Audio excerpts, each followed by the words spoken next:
So we're seeing a rising demand for professionals with strong expertise, within strategic sourcing.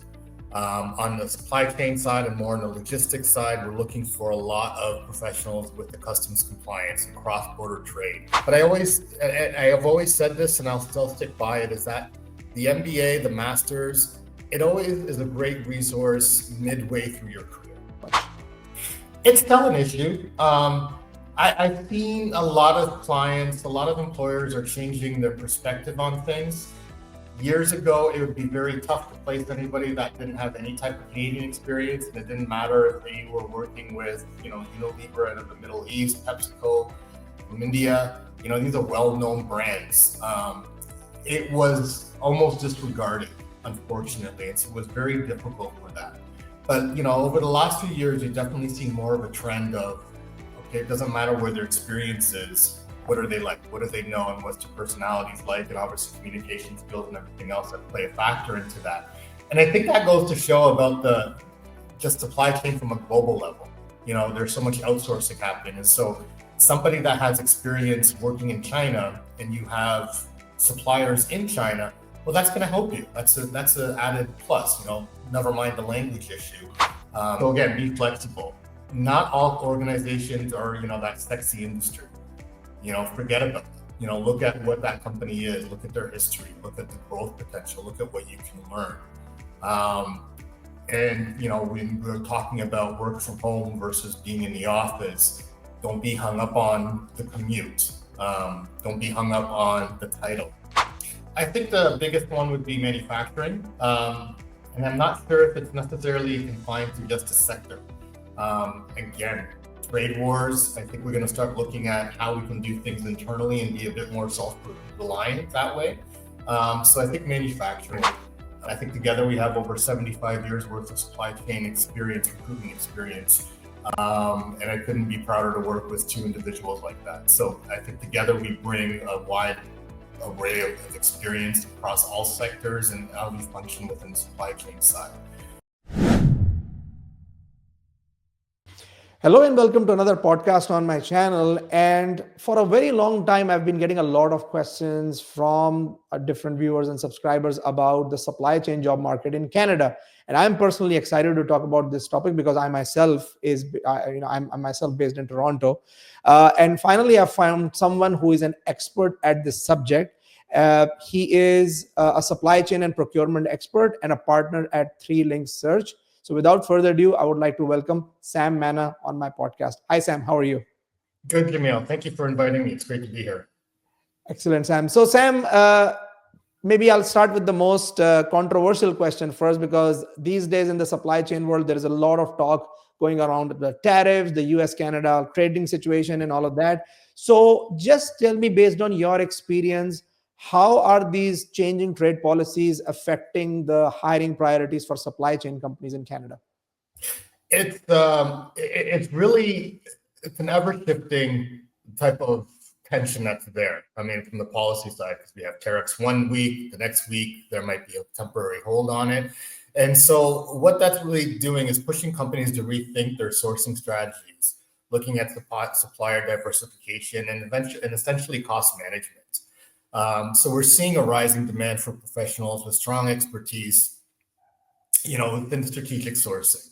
On the supply chain side and more on the logistics side, we're looking for a lot of professionals with the customs compliance and cross-border trade.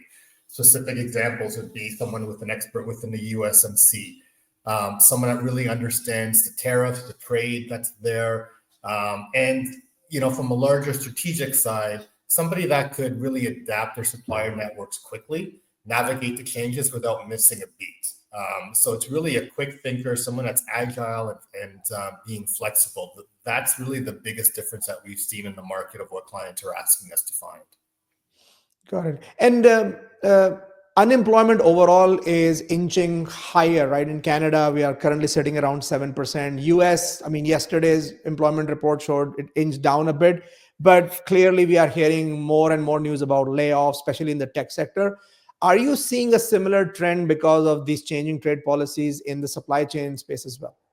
Not necessarily seeing that type of trend. I think what turnover that we do see It is generally organizations that are looking to upskill, enhance their supply chain team. Whether it be somebody's going on a mat leave and they're looking for more of a strategic person on that contract basis, or just a shifting in terms of the workforce of bringing in someone that is a bit more tech savvy, a bit more flexible. That is the biggest thing that we've seen. But to say that we've had people kind of let go because of the tariffs, I mean, obviously there's some organization where that's happened, particularly within the steel sector. But I haven't seen that huge uptick in the unemployment because of that. No, which is great, very promising. Yeah, which is great. And I always tell a lot of people in the supply chain spaces that it's relatively an industry which is inert from some of these shocks as compared to some of the other industries. And you are kind of validating that, especially like I've been working in the consumer goods industry for the longest period of time, my entirety of my career.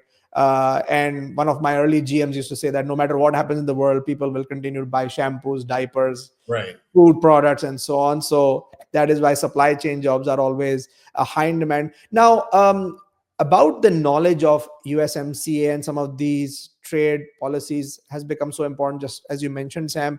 How much is that creating a challenge for people like yourself to find the right talent? Because it's a very specialized knowledge. Not everybody in supply chain is an expert at that. So yeah. how big of a challenge is it for talent hunters like yourself? I mean, every role that we get is always a challenge. Any recruiter, I think, that comes up to you and says, "Well, that's an easy job to fill," is straight out lying to you, because everything is a challenge. Clients come out to us because they have a specific need that they haven't been able to find on their own. And so when you add in, the particular expertise within the trade compliance, mitigating the tariffs, it adds that extra level where we really need to search for a needle in a haystack sometimes. Mm-hmm. We need to talk to a lot of people, and that's all what it comes down to, is just talking to a lot of people. But, before you do that, we need to understand, where do these people exist? Where are these companies where these people would be working? How do we find them? And so it's almost road mapping, kind of a list of organizations where these people would be, and then trying to find, research, and develop, names in a network of reaching out to them. It's basically cold calling. It's headhunting. Is kind of what we're doing. And at times it can be frustrating from both our perspective and from our candidates as well, because you could have 95% of their criteria, what our clients are looking for. But there's that one missing piece, which can be the integral part of what the client has asked for, what they're looking for. And unfortunately, that could disqualify somebody. So it gets very frustrating that way. Got it. And for people who are trying to upskill in this space just to fill up this, let's say, talent gap, what would your advice be to prospective candidates? Be smart, be flexible, I think, as the quick thing, and be curious. So staying on top of the new technology. AI is a great tool, but it doesn't replace the logic, common sense that an individual would have. But understanding how things work, do a lot of reading. So there's always organizations just as the SCMP, Apex, where you're going to get a lot of information that way. And I believe it's just networking and talking to people and not being afraid to reach out to your network on LinkedIn, ask questions, find a mentor. Specifically, I find there's not a lot of cross collaboration between industries. So you're in the CPG side, finding out how somebody does something in the automotive side, where it might not be necessarily a certification, or an upskill from an education point of view of something formal, but understanding what it is that they do. Automotive, sometimes it doesn't come across as being the most sexiest type of industry, but they do have a great way of setting up their supply chain organizations. And so talking to somebody from that sector, for instance, might give you a great idea and some insight in terms of how you can use that in your organization or in your industry, in your sector. So the biggest thing I can say is to stay curious. LinkedIn offers a lot of courses, but just staying on top of the current trends by, talking to people, engaging in seminars, networking, finding different associations. That's the biggest, that's, I think, would be the biggest resource right now.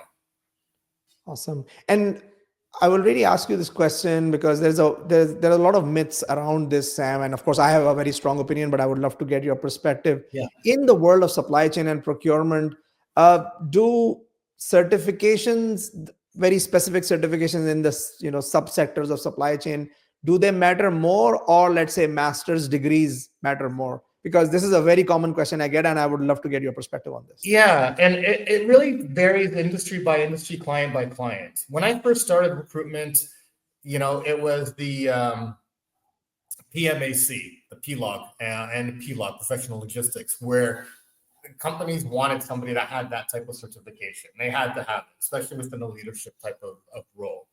And I'm not saying that they're not important, because they are still important, but I don't really remember the last time someone has asked me for somebody that had their SCMP certification or their CPIM, for instance. I think the biggest ask that we get is more on the technology side and being tech savvy. To get your master's on a senior leadership role, yes. Definitely. They want somebody that's a bit polished, that has their MBA, that can speak to a C-level, that can understand how to talk to people at all various levels of the company, which I think the MBA really helps polish an individual. But I have always said this, and I'll still stick by it, is that the MBA, the master's, it always is a great resource midway through your career, where you have a base, you have your experience, and now you're looking for that little edge to help you get to the next step, to get to that executive, to get into the C-level. That's where I think the MBA is really, really a big asset. But from a specific certifications, again, right now with all the tariff trades, we're looking at the CITT, the CCS.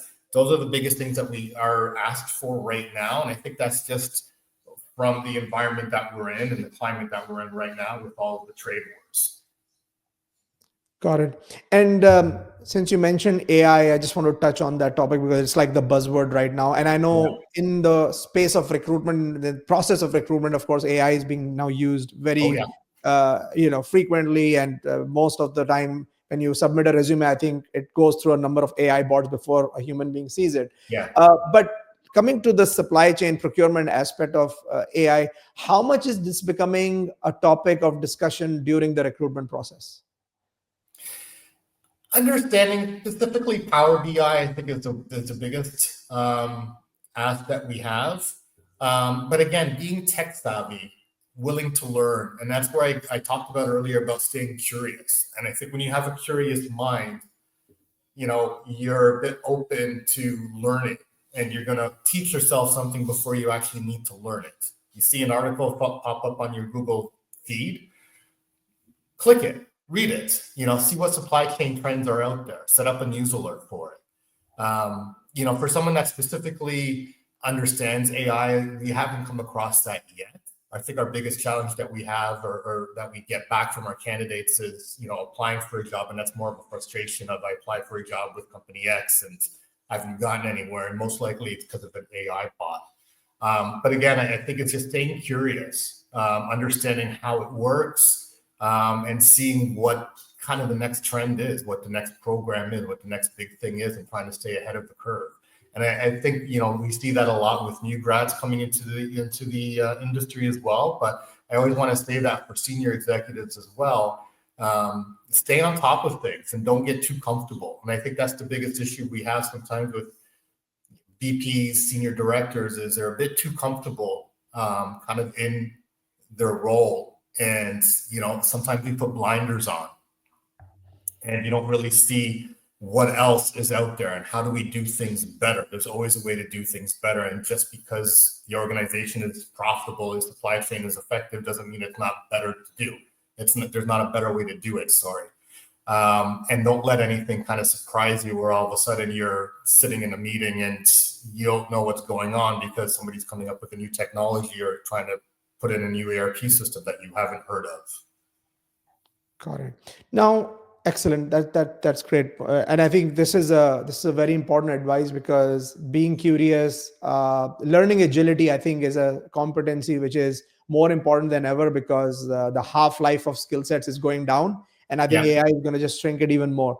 Right? yeah, So the skills that you had 5 years ago may not be the skills that will take you in the next 5 years of your career, and I think that's the message, that uh, learning agility and being curious is no longer a nice to have, it's almost like a must have. I think that's the key yeah, aspect. exactly. Perfect. Yeah, let's just change gears here a little bit, Sam, and because when we talk about the Canadian supply chain job market, of course, because we are sitting next to a much bigger geography, there's always comparisons, and there are a couple of things I wanted to ask you around this. One is the general trend, which is very evident, is that for a like job, salary scales in Canada are relatively lower than the US. Is that because in Canada, because a lot of jobs are centered in the Toronto area, where there's a lot of supply of talent as well? Is oversupply of talent is something that drives it, or there is something else which is behind this trend? I think supply chain in Canada, I don't want to say it's still behind, but I think its importance within organizations has yet to kind of reach the same level as it has globally, the US, specifically in Europe as well.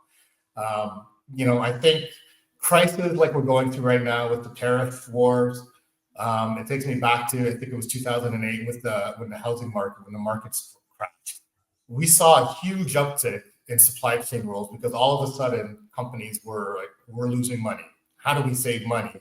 And procurement finally got their hand up and said, hey, we can negotiate better contracts for you if you let us. We can work a better network of distribution network if you give us the freedom to do that. And so that importance came up. And so we started to see, the creation of the CPO in Canada, where it was very rare to see anything at that point. There was never really that supply chain presence, at a C level, or at least on the executive side. I think the tariffs, again, the trade wars that we're having right now is going to help with that as well, where companies are going to realize that we can't sleep on the supply chain. Obviously COVID, with the e-commerce and the disruptions that we had with it over the last few years, there has been so many disruptions in the supply chain that I think we're slowly coming around to the fact where supply chain, is, a very critical, crucial part of an organization. In the US, and again, globally, I think it's always been that way. And so you started to see compensation kind of that we're at that same level. That shows the importance of what supply chain is. And I really just think that's what it comes down to. We have some organizations, you have some companies here that have US parents, where the supply chain in Canada was very much, it was small towards Canada. It wasn't seen as a big market. And so you might have a few transactional people here with the strategic thinkers being based in the US, but we are two very different markets. We're very geography, we're close, we're partners, we're right there, but things don't work. And you can just ask Target, kind of how much of a difference our market is versus theirs. So it's a hard lesson to learn. I think we're getting there, but I think the US is always going to be up a little bit higher than what we are. And there's other costs, there's a cost of living and other factors that go along with that as well. But I think as we keep evolving and as, these supply chain disruptions keep happening, that, organizations based in Canada that have headquarters in Canada's operations in Canada are finally going to realize that they have to be able to attract the best supply chain talent on the market. And that means compensation. Mm-hmm. Got it. And are there areas, if I think about the supply chain operations reference model, Sam, right? So you're planning, sourcing, making, delivering, return, and enable, and all that stuff, right? Are there areas where you see an oversupply of talent in Canada, and there are other areas where there's an undersupply talent, or it's more on the career hierarchical level where you find it harder to find the right executive level candidates versus, if you want to find anybody at the middle level or junior level, it's relatively easy? Where do you see there is, and I'm asking this question for a reason, because people who are watching this, especially the younger graduates, this question might help them answer, like, where do they need to focus? Where are the bigger talent gaps so that they can focus on those areas? And I don't necessarily think there's a talent gap per se. I think sometimes it comes down to the experience. Years ago, the world of, let's say, apparel, it was tough to find talent in the, supply chain talent in the apparel sector because there were just limited brands out here. We had a couple HBC, Denier, Roots. Now, you have a broad range, of companies from big and from large global brands to small local ones. But I think it's ever evolving, to be honest with you. And I think the biggest thing within the supply chain is just to stay on top. Again, I hate to say it, but being curious and staying on top of the trends. Like e-commerce, order fulfillment was huge during COVID back in 21, 22. There were companies that didn't have any type of, e-commerce platform, all of a sudden had to adapt and evolve and to get there. And so they were missing that talent piece. Were there people in the country, in Canada, in the supply chain that were incapable of doing that? No, just about going out and finding them and creating a team for that. So I don't necessarily want to say there's a talent gap there. I think the biggest talent gap that we would have, if anything, that we're always hearing is just a strategic thinker, staying on top. And I think again, I mentioned it earlier, as we get more involved and more senior in our careers, I think sometimes we tend to rest on our laurels a little bit about how we do things. And I've always done it this way. I'm guilty of that myself. I've been doing this for, I don't know how long, too long. And, the way I did something in 2008, the way I found a candidate is not going to work today. And it's the same mindset of being able to evolve with the times. Got it. And I'm so glad you mentioned, this, I have always done this way, because I hear this a lot. Most recently, I'm doing a transformation role, and part of my job is to take a lot of our current processes and think about the future processes. And this is the most commonly used term I hear whenever you are talking to our people about the current state, and they ask them, okay, why are you doing it this way? Because this might be the most inefficient way of doing things. And the answer you get is exactly what you mentioned, that I've always done this because this is how I was taught.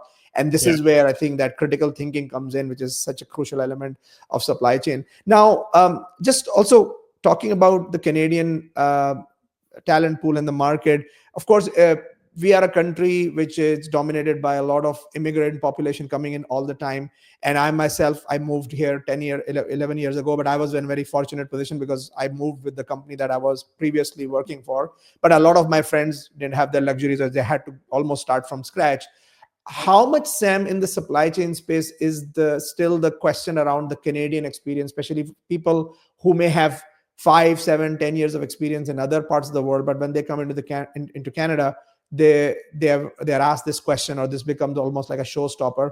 Do you think it's a big issue in supply chain as well, or not so much? It's still an issue. I've seen a lot of clients, a lot of employers are changing their perspective on things. Years ago, it would be very tough to place anybody that didn't have any type of Canadian experience, and it didn't matter if they were working with, Unilever out of the Middle East, PepsiCo from India. These are well-known brands. It was almost disregarded, unfortunately, and so it was very difficult for that. But over the last few years, we've definitely seen more of a trend of, okay, it doesn't matter where their experience is. What are they like? What do they know? And what's their personalities like? And obviously communication skills and everything else that play a factor into that. And I think that goes to show about the just supply chain from a global level. There's so much outsourcing happening. And so somebody that has experience working in China and you have suppliers in China, well, that's going to help you. That's an added plus, never mind the language issue. Understanding the cultural differences, understanding how they do business there. That's a huge key. And so we're slowly starting to see a trend where it's viewed upon just as much as Canadian experience. It's still not quite there. And I always have to, I always tell candidates that are coming in that are recent to Canada as well as, don't be afraid to take something that's a little below you, like in terms of a title of where you're at, because sometimes you have to take a step back to take 2 steps forward. So they're going to see what you can do. So if you're coming in and going to take a procurement lead role where you're a procurement manager, originally in your home country, you're eventually going to get to that point again relatively soon. So I think a lot of that has to do with the ego as well, of just it's a start. It's unfortunate, but companies are going to see what they have, and you're going to get back to that point really, really quickly. Got it.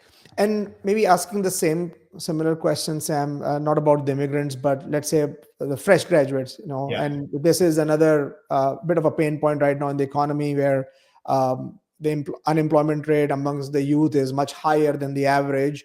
Yeah. How are you seeing prospects for fresh graduates coming out of college looking for supply chain jobs? Because I speak to a lot of candidates as well, because there was a point in time at my job where I was hiring a lot of co-op students for my work. And there is a very clear trend I can see. There is a huge desire for fresh graduates to find jobs, let's say in the US, because they can clearly see better paychecks and so on. What would your advice be to fresh grads coming into the job market? Again, be flexible. Sometimes we talk to fresh grads and they have these salary expectations that are completely out of line with kind of what the market is. And maybe it's someone that's, their friend is making that's graduated 2 or 3 years ago, or whatever the case is. I'm not sure exactly where they get these numbers from, but be flexible, get your foot in the door, and you're going to succeed from there. I think we've got one particular client that loves fresh grads, and what they do is it's more on an analytical point of view. If we're looking at supply chain analysts, so again, understanding how to interpret the data, how to drive the data, how do you break down those numbers and present it to somebody at a seat level to kind of make sense of it. So that's, I think, is the huge advantage that I've seen with recent grads coming out, is the technology aspect of things and being able to interpret data. Which is huge in the supply chain world, because you want to know what's coming before it actually gets here. So again, be flexible. Not all organizations are, that sexy industry.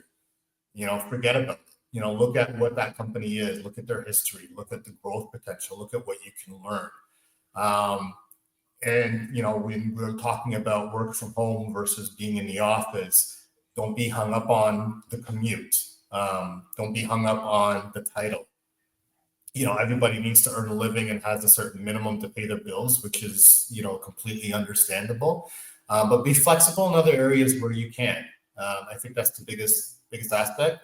Find a mentor, learn from them, even if they're not at your company. Just find somebody that you can talk to, that you can run things off of and learn.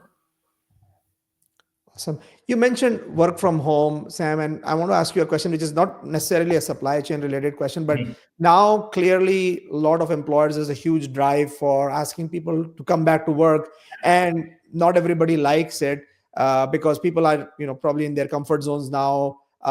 There's a strong opinion in the workforce that we are probably more effective by working maybe 4 days from home, just because we are cutting down on the commute time. We are sometimes working off hours just because it's not really a 9 to 5 anymore. We are actually working more, so we are even more productive for our employers.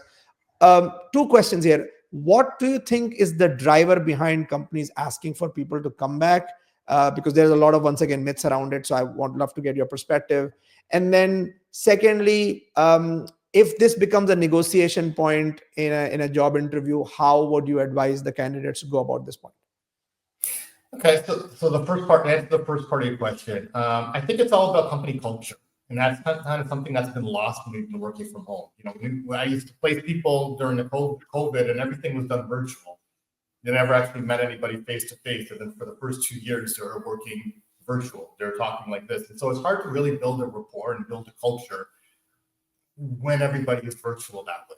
And especially in supply chain, when things can change very quickly, it's always easier to walk down the hallway, to knock on somebody's door to say, hey, Jamil, I have a problem for you. I have a question, other than to try to find out, okay, is Jamil working from home today? Is he in the office? I texted him, but he's not calling me back. He's, his whatever messaging service that they're using, there's teams is saying that he's busy, he's in a meeting.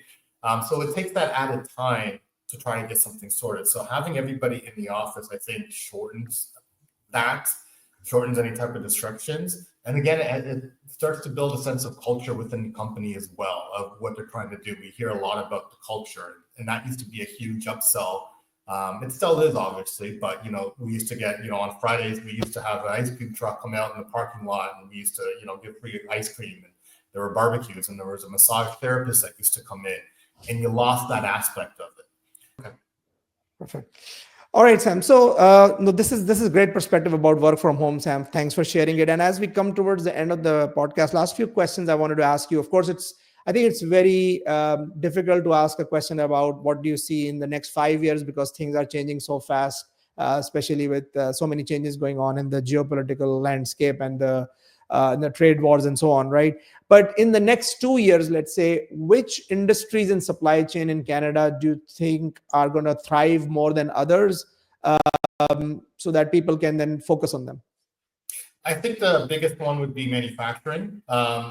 And I'm not sure if it's necessarily confined to just a sector. Again, trade wars, I think we're going to start looking at how we can do things internally and be a bit more self-reliant that way. So I think manufacturing. CPG is obviously a big one, whether we're going to bring things back into the country and from because of the trade wars, limit the type of imports. So anything within that manufacturing sector, I think, is going to be huge. I think we're going to see a bit of a resiliency from that. I've also seen, from a retail side, I know a lot of people say that retail is starting to die in Canada. We had HBC and unfortunately shuttered its doors, but there's a huge hole and a huge gap there. And I think we're going to start seeing a lot of smaller kind of boutique type shops open up and have that Canadian presence and be Canadian owned, and we're starting to see a little bit more nationalism that comes along with things as well, Canadian pride. And so I wouldn't be surprised if we start to see an uptick on the retail side as well. And with that, obviously, is all types of supply chain opportunities that come within the retail sector. So those would be the two biggest areas that I would keep an eye on. Excellent. And tell us a little bit about your organization, Sam, Three Linx. I know you guys are focusing on supply chain and procurement, but tell us a little bit more about what you guys do and how prospective candidates can reach out to you, or how prospective employers can get in touch. Perfect. Yeah, so I'm very proud to be working with Three Linx. They're with my two partners that I have with Rosanna Palermo and Del Casiero. The three of us worked for years together, and I consider them like family. I think together we have over 75 years worth of supply chain experience, recruitment experience. And I couldn't be prouder to work with two individuals like that. So I think together we bring a wide array of experience across all sectors and how we function within the supply chain side. You can find us at threelinx.ca. And if anybody wants to reach out to us, our email address is info@threelinx.ca. And it's also very simple. It's just our name, sam@threelinx.ca as well. We, are kind of working hard to become the most recognizable supply chain recruitment firm in Canada. And I think we're well on our way to get there. Excellent. Well, thanks a lot, Sam, for coming on the podcast. I think it was a amazingly educational session for me. I asked you a lot of questions. I know some of the questions I asked you were not even on the list I gave you before the podcast. So I appreciate your flexibility to answer them.